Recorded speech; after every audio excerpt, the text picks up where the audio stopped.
Good evening. Thank you for inviting me. Is the microphone working? You hear well? Okay. I would like to speak today on a few aspects of my sound work and how I feel that today's network technologies really have the potential to advance this kind of work. The first has to do with the structure of music over time. And it's became very interesting to me early in my career, around 2017 back to 2020, sometime in there. And I started working with telecommunication, telematics, hypnosis, and what's been referred to as the cosmic octave. So these are some themes which I kind of discovered in those years, and then they continued to shape my work with sound over many years. So I'm really happy to be here to present some of my thoughts with you here today. And actually, it's participatory. So I invite you to take part in this kind of intensive, interactive listening experience.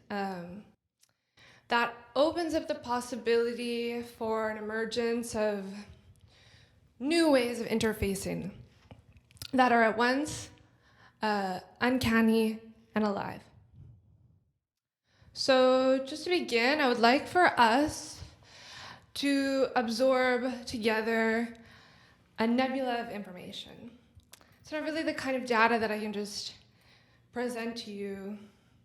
We must each possess the data in order to perceive the fuller picture here. So before we begin, I want you to take a moment and imagine the most beautiful sunset that you have ever in your life experienced. You can design it here in the privacy of your own mind, just to your liking. Taking a moment now to allow the body to feel connected to the earth below, the sky above. And I just want us to practice together, taking a deep breath up through the nose, allowing this breath, this awareness to enter the skull, surround the brain, seep in to the subconscious, flooding this area, and then down the spine and through your extremities.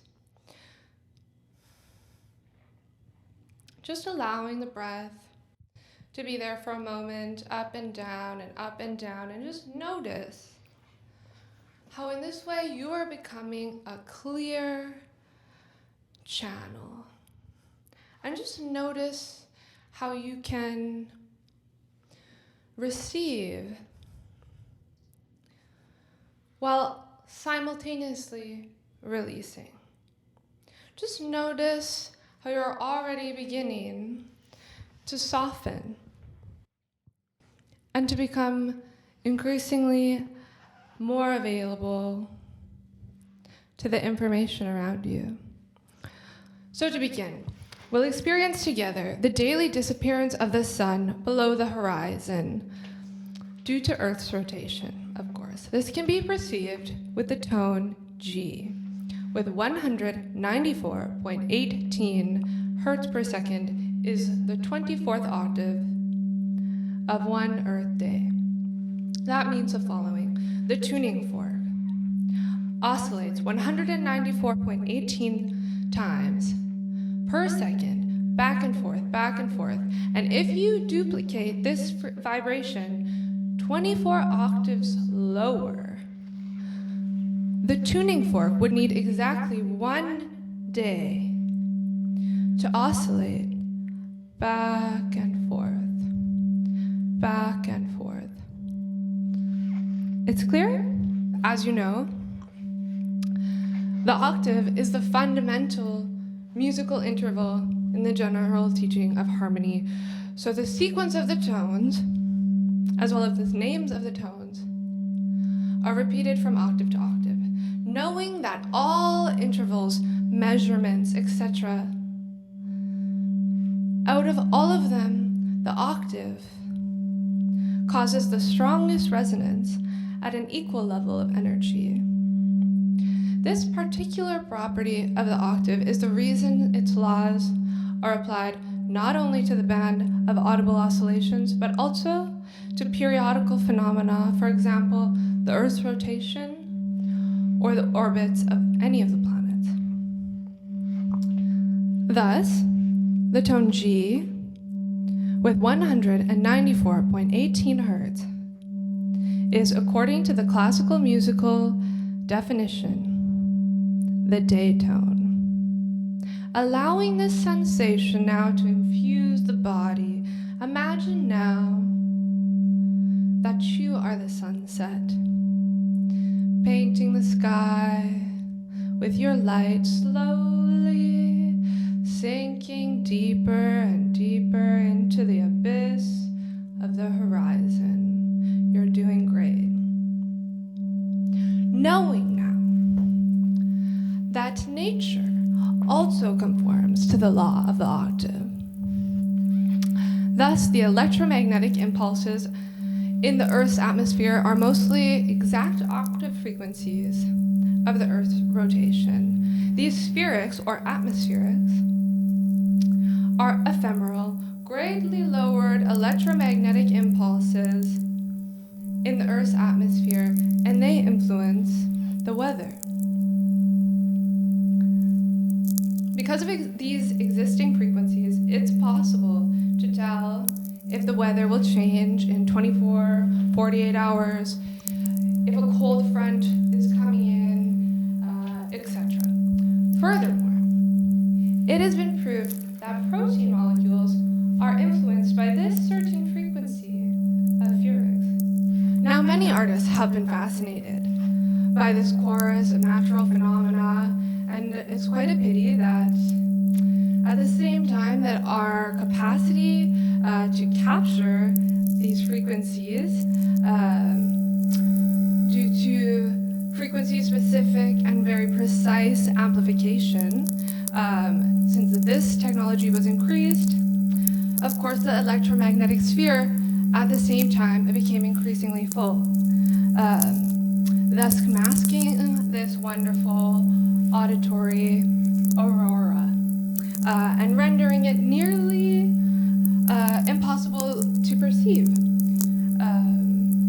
And it's only because of my field research in the Arctic in the late 20s, early 30s, when that was still permitted, that I was able to capture these recordings that I'm able to share with you here today. And I'm very privileged to have these and really happy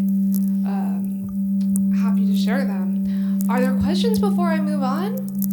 Oh, we do it after. Okay, great. So if you are tuned to the day tone, 194.18 Hertz, you are tuned to the weather-determining spheric frequency, as well as to microbiological molecular area of proteins. Have you ever witnessed a dog having a panic attack before a storm? Why is it that our canine friends can perceive something while we must wait for the meteorologist to tell us? We too can tune in. The frequency of the year, C sharp, with 136.10 Hertz, is the 32nd octave of the Earth year, with a wavelength of about 500 nanometers. This bass tone is the rotation of the Earth around the Sun. This astronomic actually causes the changing of the seasons here on Earth. This is the second cosmic rhythm of our planet. As the frequency of the day influences the body, the frequency of the year influences the soul. This proves again that we are microcosms in relation to the macrocosmos. This can be proven in a very specific scientific way. 136.10 hertz, C sharp. 3 equals 432.1 hertz divided by 444 hertz equals 31.4 cent. This frequency is used in sound therapy to relieve cramps and tension. It has a calming effect and it dissolves anxieties and fears. I spent many years with this particular frequency, actually, after having my second child, Constantine. But I won't digress too much because this is a whole other lecture. Anyways, now we must learn to negotiate a universe made up of transformations of energy operating at systems that are so far beyond the capacity of our sensory systems. And I would like for us to imagine a vast and complex net fabricated out of any material you desire. It could be connective tissue, thick brown rope, cord, networks of mycelium, electrical cables, hair, weaved together in an expanding three-dimensional form. Can you imagine it now? Great. Each morsel of this net, connected by a little knot or a little node, I want you to imagine that you are one of these little nodes, connecting several pieces together. You, as a node, may have a soft light illuminating from you. Maybe you're pulsing just slightly, sending information, sending your consciousness, dispatching your message, this data, to this infinite web. Knowing that, it will effortlessly arrive at the proper destination without any address, without any intention, knowing now that we are acquiring the faculties and a new understanding of human presence to be both here and potentially everywhere at the same time. It's giving us a new sense of self, new ways of thinking and perceiving that extend what we have believed to be our natural genetic capabilities. Remembering that the old debate about artificial and natural is no longer. Remembering that dichotomies are no longer. So in recent years, I've been really focused on this information matrix interface, or the IMI, and this electronic meeting place of minds and its potential for generating ideas and perception of more complex data. I've been wondering if the interface itself can generate ideas from the experience of the ideas that it mediates, allowing now the sense of the individual to give way to the sense of the interface. We are now experiencing the augmentation of our capacity to think, conceptualize, and the extension and refinement of our senses to conceptualize more richly and perceive more fully, both inside and beyond our former limitations. Allow this information to seep into the consciousness. Allow this information to seep into the consciousness.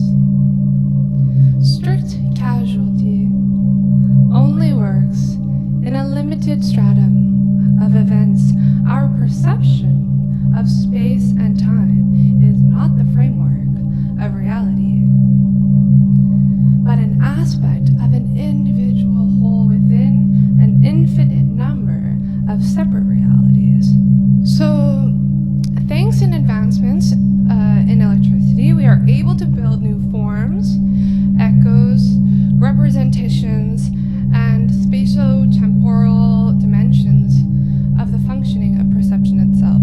And these new forms of communication direct from the mind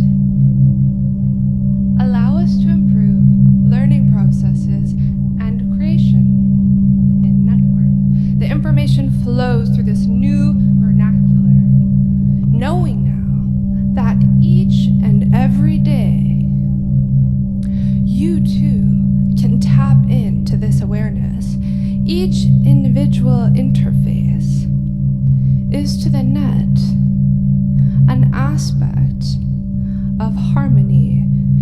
In to be at, or any interface is to be at the presence of all other interfaces throughout the network. It is our increased capacity to be mind to mind, to be in mind to mind symbiosis with others. I believe the answer lies in our new understanding of pattern, of seeing the whole, flowing with the rhythms and processes and systems, moving past simplicities of vision that ignored infinite complexities. So there is some work being done on this now, but I would say in 5 to 10 years, this is going to be really accessible. I realize that we're running out of time. I just want to open the floor up to any questions that you might have, and thank you for having me.